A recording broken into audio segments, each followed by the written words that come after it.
He has not confessed to authorities. He is not cooperating. But all the people around him are cooperating. We can confirm that his roommate was indeed a boyfriend who is transitioning from male to female, and that he is cooperating. Absolutely. It's so good to be with you. And you're right. My personal feelings and relationship with Charlie, I have a job to do for the American people, and I'm committed to do it for President Trump. And special operators in and out of Utah, cycling evidence back and forth on these FBI planes as soon as we could so that there was no delay. And what we did once I got there, along with the deputy on the ground. Okay, so Kash Patel just had what might be the worst week of his entire career. And when I say worse, I mean the kind of week that makes you question whether this whole FBI director thing was really worth it. Because right now the guy is standing in front of cameras, sweating through his suit, trying to explain why evidence from one of the biggest investigations of the year somehow leaked to the press before it even made it to the courtroom. Come on. Yeah, let that sink in for a second, because this is absolutely insane. We're talking about the Charlie Kirk assassination investigation here. You remember that, right? The shooting that happened just days ago that sent shockwaves through the entire country and made national headlines for almost a full week. Well, apparently someone inside the FBI decided it would be a great idea to leak sensitive case details to the media, and guess who's taking the heat for it now? That's right, Kash Patel himself, Trump's handpicked FBI director, the guy who promised no cover-ups, no missing documents, and total transparency when he took the job. And now he's in court, frozen like a deer in headlights, while senators grill him about internal chaos, evidence leaks, and whether or not he's even qualified to run the bureau in the first place. This is wild, like absolutely wild, and it's only getting worse by the day. But before we go any further, real quick, let's be honest, you can't really trust headlines anymore. That's why we built Pump Politics, to bring you real stories, real context, and no corporate spin. If you want to stay ahead of the headlines, join our free newsletter. We'll send the news straight to your inbox every day. Just click the link in the description to join. And if you just want to support what we're doing, join us, be part of the community that actually cares about the truth. All right, let's get back to the video. So anyone that thinks that the FBI is not on top of its game, and that me and the deputy and everybody in leadership in our Salt Lake City field office in Quantico is doing anything politically, I'm not having it. And if you've heard anything else about it, they are lying to you. We're on it. The Boston bombing, the FBI didn't release images for 3 days. We know we didn't have 3 days. I made an executive decision on an investigative and operational need, and it turned out to be the right move because the men and women of the FBI said that's what we should be doing. Because it's not just about the leaks anymore. Nope. It's about everything else that's been bubbling under the surface since Patel took over as director. We're talking mass firings of FBI agents here. At least 30 people reportedly got the axe in just a few months, and not for performance issues, mind you. Oh no, these firings allegedly happened because Patel decided certain agents weren't loyal enough to the administration or to Trump himself. Can you believe this? The FBI director is out here cleaning house like he's running some kind of reality TV show instead of the nation's top law enforcement agency, and people are starting to notice. And here's where it gets even messier, because while Patel's busy firing people and dealing with leaked evidence, the actual investigation into the Charlie Kirk shooting is moving at warp speed, like faster than almost any investigation in FBI history. Governor Cox came out and said the suspect was apprehended in less than 36 hours, 33 hours to be exact, and he called it a historic achievement, said it showed the full weight of the federal government coming down to solve this case in record time. Sounds great, right? Except now people are asking some really uncomfortable questions, like if they solved it so fast, why is evidence leaking all over the place? Why is there so much internal drama happening right now? And why does it feel like Patel's office is falling apart at the seams when they should be celebrating this massive win?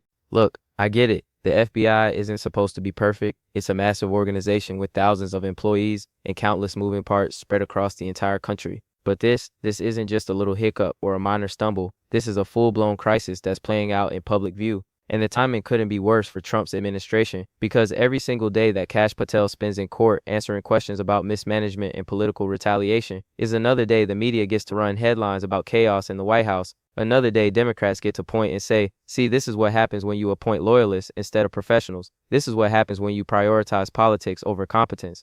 And let's be real here. Kash Patel isn't some random guy Trump pulled off the street or found through a classified ad. This is someone who's been in Trump's inner circle for years. Someone who was supposed to come in and restore credibility to the FBI after all the drama with previous directors and all the political infighting. But instead, what do we get?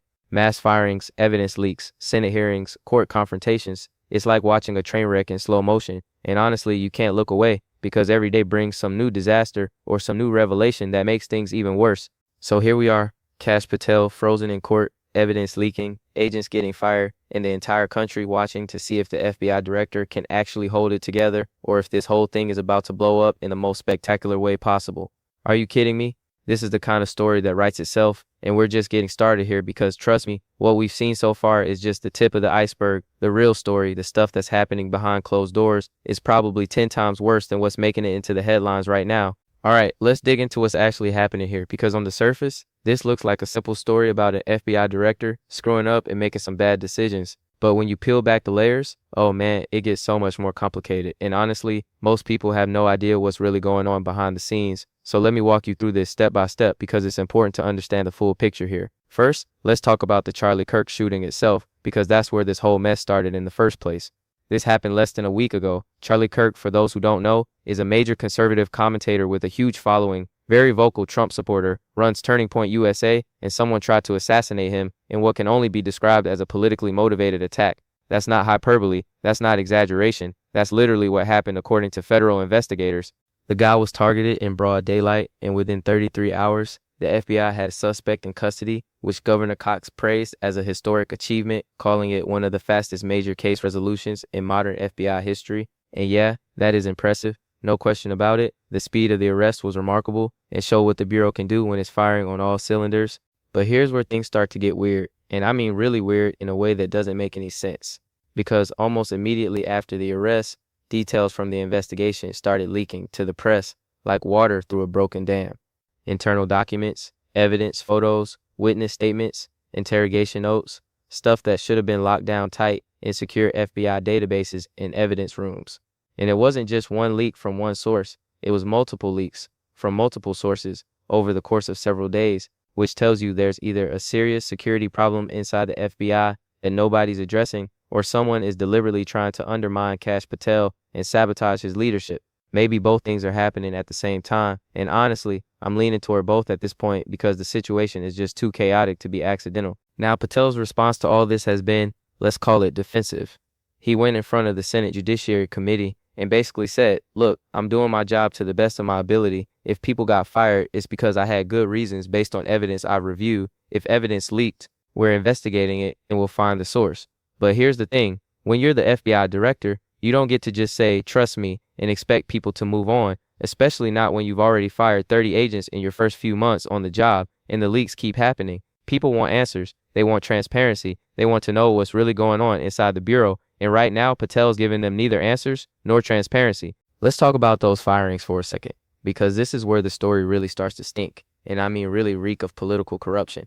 According to reports from Yahoo News and other outlets, at least 30 FBI agents were dismissed since Patel took over as director, and these weren't random terminations based on performance reviews or budget cuts. These were targeted firings of people who had been critical of Trump or his administration in the past, people who had worked on investigations into Trump allies, people who, in Patel's view, were part of the so-called deep state trying to undermine the president and his agenda. Come on, you can see where this is going, right? This is exactly the kind of political purge that people warned about when Patel was first appointed to the position. Now, if you're a Trump supporter, you might be thinking, good clean house, get rid of the disloyal bureaucrats who've been working against us, drain the swamp and all that rhetoric we've heard for years. But if you're anyone else, you're probably thinking, wait a minute, isn't the FBI supposed to be independent from political influence? Aren't agents supposed to follow the evidence wherever it leads without worrying about politics or who's in the White House? And the answer is yes, that's exactly how it's supposed to work in a functioning democracy. But under Kash Patel, it's starting to look like loyalty to Trump is more important than loyalty to the law or the Constitution. And that should terrify everyone regardless of your political affiliation, because this affects all of us. And here's where it gets even more troubling, if you can believe things could get worse. Because Patel isn't just firing people left and right, he's also reportedly blocking access to certain FBI files and evidence that agents need to do their jobs. There have been multiple instances where agents tried to access materials related to ongoing investigations, only to be told they don't have clearance anymore, that their access has been revoked without explanation. Why would that happen? Because Patel decided they don't need to see it, because he doesn't trust them, because they're not loyal enough to the administration.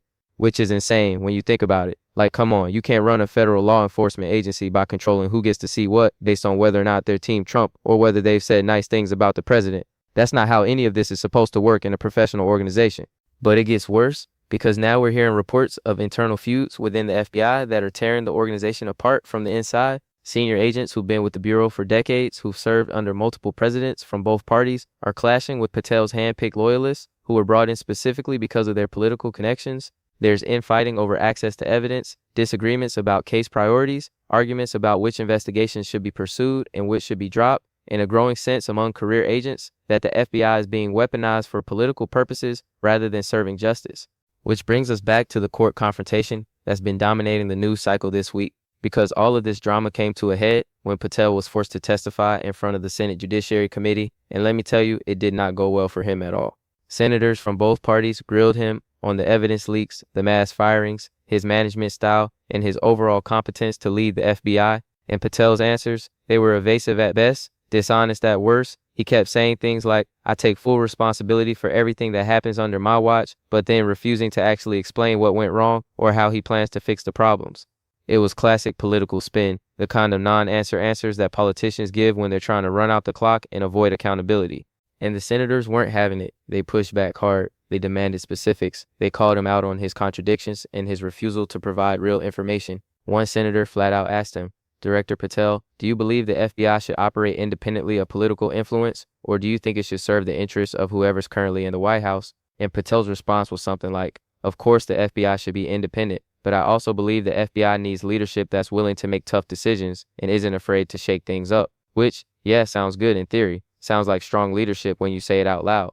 But when your tough decisions include firing 30 agents who don't agree with you politically and blocking access to evidence for career investigators, it starts to look less like leadership and more like authoritarianism, more like the kind of thing you'd expect in a banana republic rather than the United States of America. Are you kidding me with this? Here's what really gets me though, and this is the part that keeps me up at night. This whole situation is a perfect example of what happens when you prioritize loyalty over competence in government positions. Trump appointed Kash Patel because he knew Patel would be loyal. He knew Patel would do whatever it takes to protect Trump and his allies. He knew Patel wouldn't ask uncomfortable questions or pursue investigations that might embarrass the administration.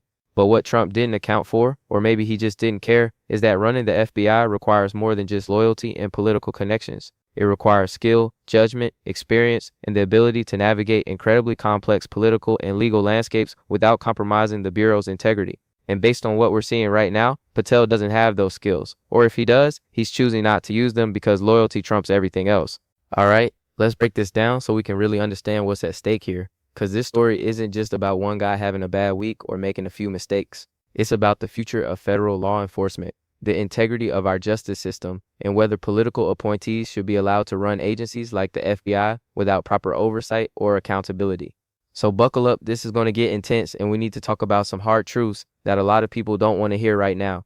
Point number one, and this is absolutely critical to understand, the evidence leaks are a massive problem. Like, we cannot overstate how bad this is for the justice system as a whole. When you're investigating a high-profile case like the Charlie Kirk shooting, every single piece of evidence needs to be protected with extreme care. Chain of custody needs to be maintained at all times. Information needs to be controlled and compartmentalized. Access needs to be limited to only those with a legitimate need to know. Because if evidence leaks to the media or to the public, defense attorneys can argue that it's been tainted, that it's not reliable anymore, that the whole case has been compromised by prosecutorial misconduct. And guess what? They'd be absolutely right to make that argument, and judges would likely agree with them. So the fact that multiple leaks happened on Kash Patel's watch from multiple sources over multiple days tells you one of two things with absolute certainty. Either he's incompetent and can't control his own agency, can't maintain basic security protocols that every FBI director before him managed to handle, or someone inside the FBI is deliberately sabotaging him, deliberately leaking information to embarrass him and undermine his authority. And here's the kicker that should make everyone furious, regardless of their politics.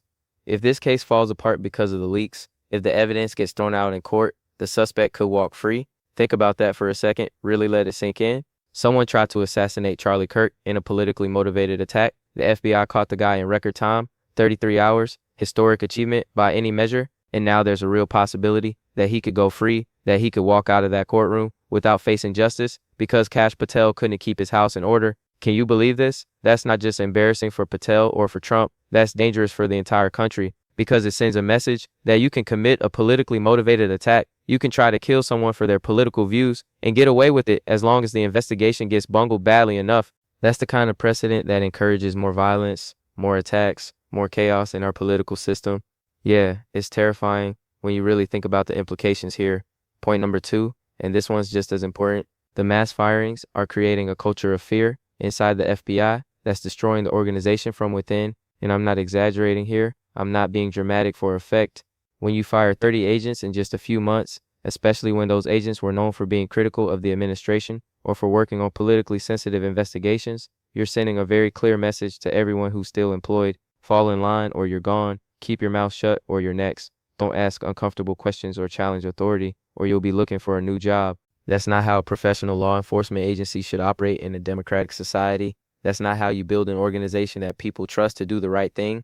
But under Patel, that's exactly what's happening right now, and career agents are terrified. They're scared to speak up at meetings, scared to ask questions about decisions that don't make sense, scared to do their jobs the way they were trained to do them. And when you have a workforce that's operating out of fear instead of professionalism, instead of dedication to justice, the quality of work suffers dramatically. Cases get mishandled because people are afraid to point out problems. Evidence gets overlooked because agents are scared to dig too deep, and bad guys slip through the cracks because no one wants to rock the boat. So yeah, the firings aren't just a personnel issue that affects 30 people. They're a public safety issue that affects every single American.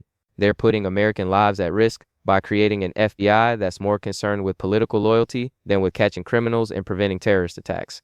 Come on, this should outrage everyone. Point number 3, and this is where the politics really come into play. This whole situation is a gift to Trump's political opponents, and I mean that in the most literal sense possible. Every single day that Kash Patel spends in court or in front of Congress, answering hostile questions and looking uncomfortable, Democrats get to hammer Trump on his judgment and his competence.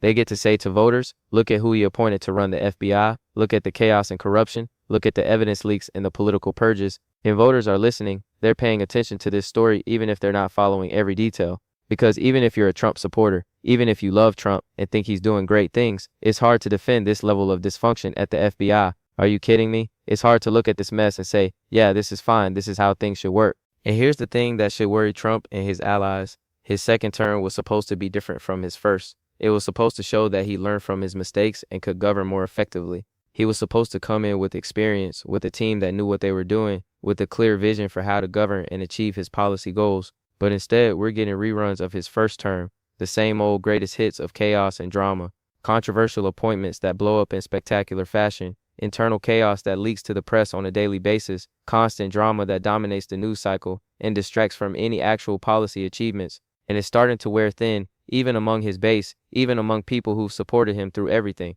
because people are tired of the circus. They're tired of waking up every day to some new scandal or controversy. They want results. They want competent governance. They want to feel like their government is functional. Point number 4, and this is really the heart of the matter. Let's talk about what this means for the rule of law in America, because that's really what's at stake here when you strip away all the politics and partisan bickering. The whole point of having independent law enforcement agencies, the whole reason we set up the FBI to be separate from direct political control, is so that no one is above the law. Not the president, not his allies, not his enemies, not anyone. The law is supposed to apply equally to everyone regardless of their political connections or their wealth or their power. But when the FBI director is firing people for political reasons, when he's controlling access to evidence based on loyalty tests rather than professional need, you don't have independent law enforcement anymore. You have a tool of whoever's in power. You have a weapon that can be used against political enemies while protecting political friends. And that's not justice. That's not the rule of law. That's tyranny dressed up in a suit and tie. So what happens next? Where do we go from here? Well, there are a few possibilities, and none of them are particularly good for anyone involved. Option 1, Kash Patel somehow manages to right the ship through sheer force of will. He fixes the leaks, he stops the infighting, he restores order to the FBI, and rebuilds trust with career agents. Is that likely to happen, based on what we've seen so far? Honestly, no. The damage is already done at this point. Too many people have lost faith in him, too much chaos has already happened, too many bridges have been burned. It would take a miracle to turn this around, and miracles are in pretty short supply in Washington these days. Option 2, Patel gets fired by Trump, who decides the political cost is too high to keep defending him. Trump cuts him loose, brings in someone new to clean up the mess, tries to reset the narrative and move on. That's possible. It's definitely within the realm of possibility, but it will also be a huge admission of failure on Trump's part. And Trump doesn't like admitting failure. He doesn't like admitting he made a mistake in judgment. Option 3, and this is probably the most likely scenario based on how things are trending. Things just keep getting worse day by day, more leaks, more firings, more court battles, until eventually something breaks in a way that can't be ignored or spun. Maybe the Charlie Kirk case falls apart completely and the suspect walks free. Maybe Congress launches a formal investigation into Patel's conduct and finds evidence of serious wrongdoing. Maybe agents start quitting en masse because they can't deal with the dysfunction anymore. Look, I don't have all the answers to these problems. Nobody does. These are complicated issues without easy solutions. But what I do know is this, and I know it with absolute certainty. The FBI is supposed to be above politics. It's supposed to transcend partisan bickering and serve a higher purpose. It's supposed to be an institution we can trust to do the right thing, regardless of who's in the White House or which party controls Congress. And right now, under Kash Patel's leadership, it's not living up to that standard at all. Not even close. Not by any reasonable measure. We're watching in real time as one of America's most important institutions gets torn apart from the inside by political considerations and personal loyalty. So yeah, Kash Patel had a bad week, probably the worst week of his professional life. But the real question, the question that matters for all of us, is what are we going to do about it? Are we going to hold him accountable for his failures? Are we going to demand better from our leaders? Or are we just going to shrug and say, well, that's politics, that's just how things work? Because if it's the latter, if we just accept this as normal, we're in serious trouble as a country. And that's where I'll leave you today. Think about it, talk about it, and stay tuned, because this story is far from over.